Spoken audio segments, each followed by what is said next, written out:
बोलवा के बिहारी लाल तुलसा महारानी की है।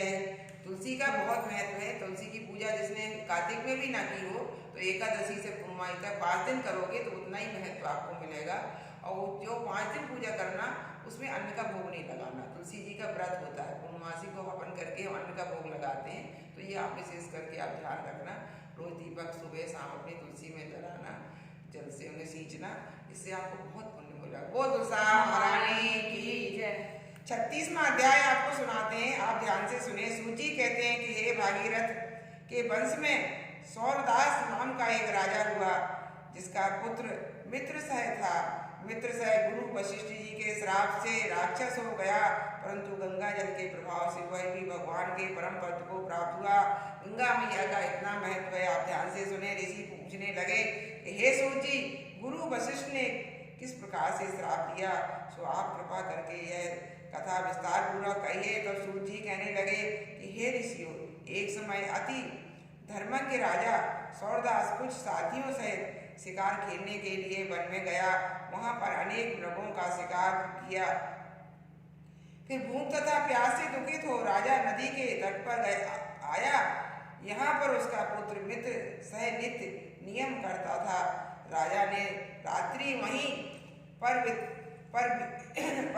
ही बिताई। प्रातः काल होते ही वहां से उठकर फिर शिकार की तलाश में चल पड़ा। कुछ दूर जाकर राजा ने देखा कि पर्वत की कंदरा में एक व्याघ्र और व्याघ्नी मिथुन कर रहे हैं। राजा ने उनको देखते ही धनुष पर बाण चढ़ाया और उन पर छोड़ दिया। बाण के बकते ही व्याघ्नी घायल होकर वहीं पर गिर पड़ी और फिर थोड़ी देर बाद मर गई। तब व्याघ्र राक्षस रूप धारण कर बड़े क्रोध में आकर कहने लगा कि राजन, तुमने मेरे साथ बड़ा अन्याय किया है, इसका बदला मैं तुमसे अवश्य लूंगा। ऐसा कहकर वह राक्षस अत्यंत दुखित हुआ।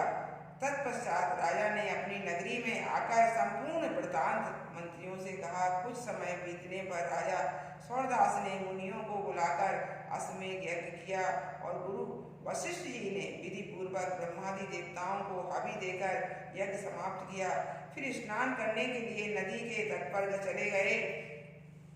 इतने में वही राक्षस जिसकी राक्षसी को राजा ने वन में मार दिया था, क्रोधित होकर अपना बदला लेने के लिए वहां पर आया और गुरु वशिष्ठ जी को वहां पर न देख उन्हीं का रूप धारण कर राजा से कहने लगा कि राजन, हम मांस खाएंगे, अतः हमारे लिए मांस बनवाओ।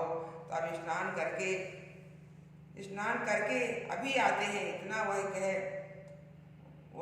इतना कह वह वहां से चला गया। फिर उसी राक्षस ने रसोई का रूप रख राजा को मनुष्य का मांस पका कर दिया। तब वास्तविक रूप वशिष्ठ जी स्नान करके वापस आए तो राजा ने सोने के थाल में सजा हुआ मांस मिश्रित भोजन उनके आगे परोस दिया। तब गुरु जी ने ज्ञान दृष्टि से मनुष्य के मांस का भोजन ज्ञान जान लिया।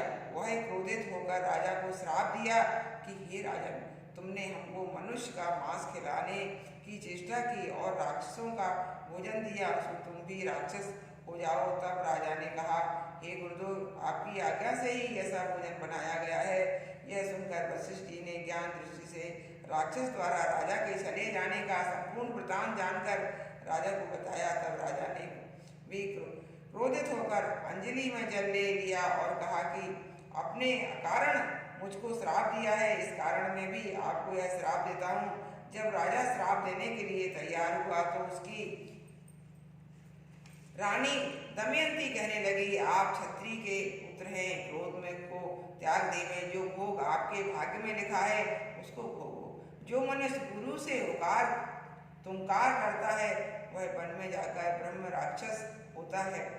स्त्री के वचनों को सुनकर राजा क्रोध त्याग कर विचारने लगा कि अब क्या करना चाहिए। फिर राजा ने उस जल को ज्यों ही अपने पैरों में डाल त्यों ही उसके पैर काले पड़ गए।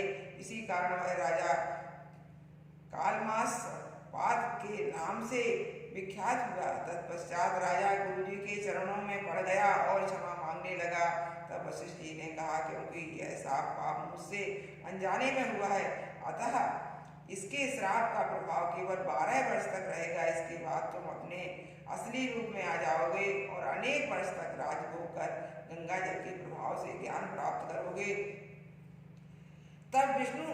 तब भगवान विष्णु की सेवा करते हुए अंतकाल में परम शांति को प्राप्त हो जाओगे। इतना कहकर गुरु वशिष्ठ जी अपने आश्रम को चले गए और राजा राक्षसी देह को प्राप्त हो गया।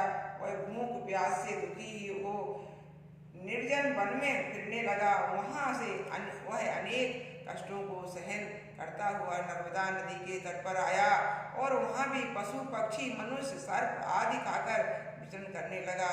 संयोगवश एक दिन नर्मदा नदी के तट पर घूमते हुए स्त्री सहित स्मरण करते हुए एक मुनि को देखा। भूख से पीड़ित होने पर जैसे व्याघ्र मृग को पकड़ लेता है, उसी प्रकार उसने मुनि को पकड़ लिया। उसकी स्त्री ने जब अपने को राक्षस के हाथों में देखा तो वह राक्षस देहधारी राजा के आगे हाथ जोड़कर विनयपूर्वक बोली कि आप मेरे पति को मत मारो। आप वास्तव में राक्षस नहीं वरन सूर्य कुल उत्पन्न मित्र सह नाम राजा में हो। मेरा पुत्र अभी बालक है, अतएव मैं बिना पति किसके इस वन में कैसे निवाह करूंगी। अतः तुम मेरे पति को प्राणदान दे दो। प्राणदान के समान अन्य कोई दान नहीं है। उस स्त्री की इस प्रार्थना का राक्षस पर कोई प्रभाव नहीं पड़ा और जैसे व्याघ्र एक मृग के बच्चे को पकड़कर खा जाता हूँ, वैसे ही उस मुनि को जो उस समय अपनी स्त्री के साथ मैथुन कर्म कर रहा था पकड़कर खा गया। तब मुनि की स्त्री ने उसे श्राप दिया कि तुम मैथुन करते हुए तुमने मेरे पति को मारा है, अतः तुम भी जब मैथुन करोगे तो मृत्यु को प्राप्त हो जाओगे और पुनः राक्षस देह धारण करोगे। यह दो श्राप सुनकर राक्षस देहधारी राजा भी क्रोध में आकर कहने लगा कि हे दुष्टे, तुमने एक अपराध के बदले में 2 श्राप दिए हैं, अतः तुम भी राक्षसी होकर इस वन में फिरती रहोगी। इस कारण वह स्त्री भी पिशाचनी हो गई और भूख प्यास से दुखित होकर उस वन में फिरने लगे। किसी को अनजाने में भी श्राप नहीं देना चाहिए और किसी के काम में बाधा नहीं बनना चाहिए, वो सबसे बड़ा पाप है। बोल विष्णु भगवान श्रीमन नारायण नारायण नारायण।